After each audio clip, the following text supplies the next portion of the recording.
Hello everyone and welcome. Yes, my name is Arrowfire and welcome back to another episode of All Talk, No Shock.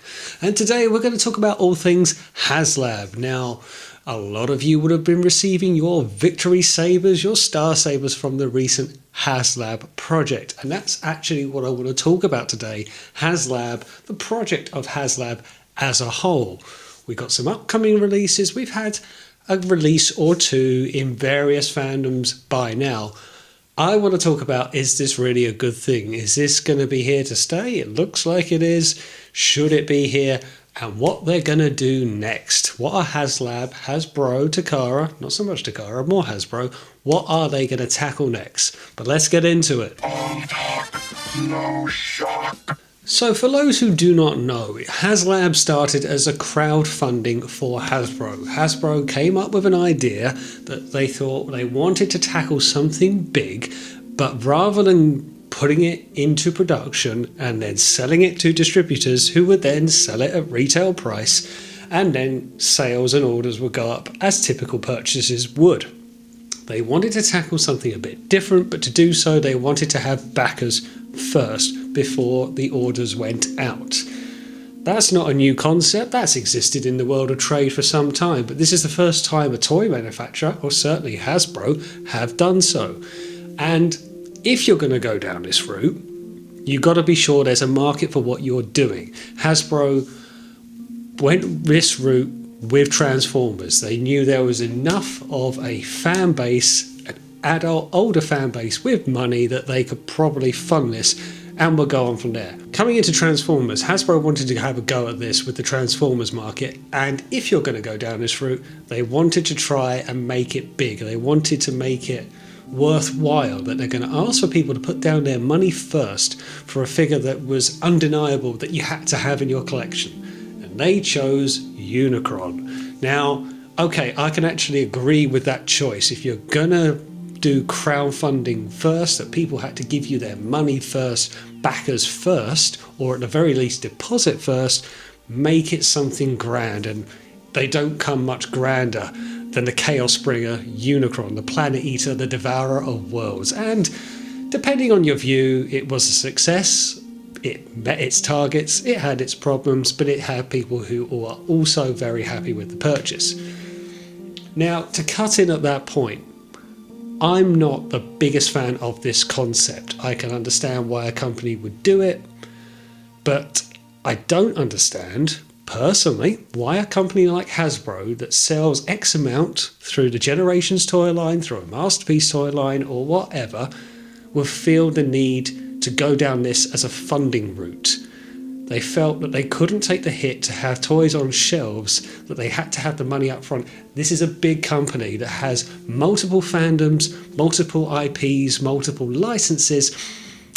Why would they not feel the need to put this out in the remaining toy lines as they would anyway? They wanted to have money up front. I don't agree with that concept, but that's just me on the crowdfunding side of it. So it would appear that the concept is here to stay, because as of this week, we have been seeing Star Sabres turning up, and okay, maybe some QC issues, we're seeing that as well. That's a bit of a thing with Hasbro right now. But Star Sabre, Victory Sabre has turned up, and people are either going to be happy or not. It does appear to have got quite a bit of traction behind it.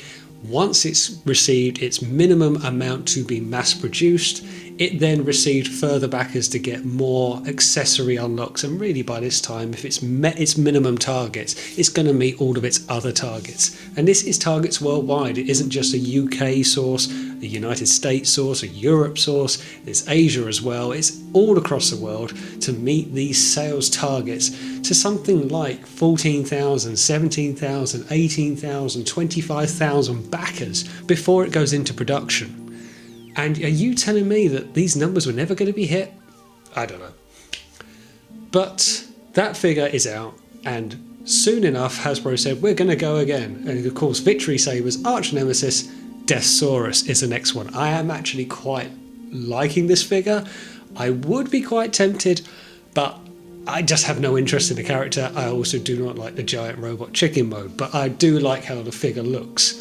So we have had in the HASLAB side of it some successful ones and some not. We've had some Star Wars Jabba Sales Barge, the Ghost Rider set that did not quite make it, the X-Men Sentinel, Galactus. We've had HASLAB Unicron, Transformers Unicron, Victory Sabre, Deathsaurus. Okay, what's coming next? Okay, what's coming next? And I do just mean in Transformers. So, for my opinion, I think they're going to go down combiner route. And I've said that before, I'll say it again. Down the route of combiners, think about what we just got in the Legacy Generations, the Chug toy line. We got an updated Menasor, which we desperately needed, but Menasor was an easy choice because Motormaster, the truck, makes the shell of Menasor, to which the other figures can hang off of. What other combiners do that? Would Scattershot do that for the Technobots? Would Silverbolt do that for the Aerial Bots? Would Onslaught do that for Combaticons? No, no, and no. So, what are they going to do next? It's got to be a form of parts forming. It's going to have a lot of accessories. It's going to potentially need upgrade kits. You could do that under HASLAB, and you could actually do it quite detailed under HASLAB. You could get 5 bots in one set in a crowd-funded project, probably to something like £150, £170, and then you can make your combiner of that. Now, if you're going to tell me straight away that's a bit too much for a Generations combiner, I would disagree. You look at Combiner Wars in the secondary market now, a Computron of Titan's Return, or Combiner Wars I should say, that can easily cost you £150 on the base figure alone. That is secondary market. By the time you stick on a Perfect Effects upgrade kit, you could be nearer 200, or in stupid cases 250. So, combiner and then combiner upgrades in a HASLAB purchase would make sense to me. Because if you don't go down a combiner route, you've got to think grand gesture. You've got to think what comes next. So what other grand Transformers out there that they haven't done either in the Masterpiece or the Generations line? There is an argument that you could go down the route of Power Master Prime, and that is very plausible. We have had this sort of before in the Power of the Primes, but an updated Power Master Prime, a big Power Master Prime, would make a lot of sense. You could really go even God Bomber on the side of it. You could have High Q as the mini Power Master within. You could go the multiple levels for the stages of it. But again, to make it a purchase that you must back and you must put your money in and definitely cannot be funded on toy shelves the traditional way, it would have to be of a grand gesture. So to do so, you would need a big name figure to go with it. Another one could be Beast Wars Rampage. That's been flirted around with before. I personally think that will come out in the Generations line if we're going to start going down completing the Transmetals. We've got rumours of Fusors coming now in a Generations line, so the likes of Depth Charge and Rampage can't be too far away. Generation 2 Megatron is also a chance to go with a really big green tank, and I don't just mean the decoration of the Siege mould, I do mean of a brand new tank of a similar stature to what we had in the early 90s. But for my money, I do think a revised Combiner Wars via the HASLAB route would make sense. It keeps the HASLAB toy line interesting to start throwing out an Abominus, a Silverbolt, a Defensor, all of these other combiners that we haven't had for a little while. Combiners are going to make their way back round again, but they won't have the luxury of a shell of Motormaster. They would have to have a form of parts forming, you would think.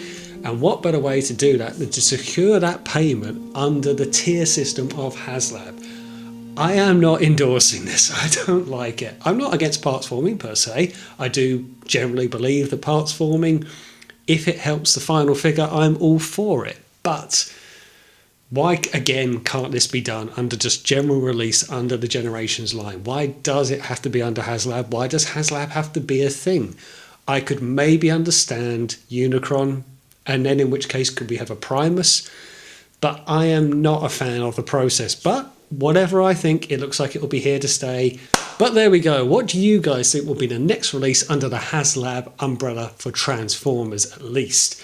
I'm sure we haven't seen the last of it, but leave a note in the comments below with your predictions. I'd love to know what you think. But thanks for watching, and as always, I will see you on the next one.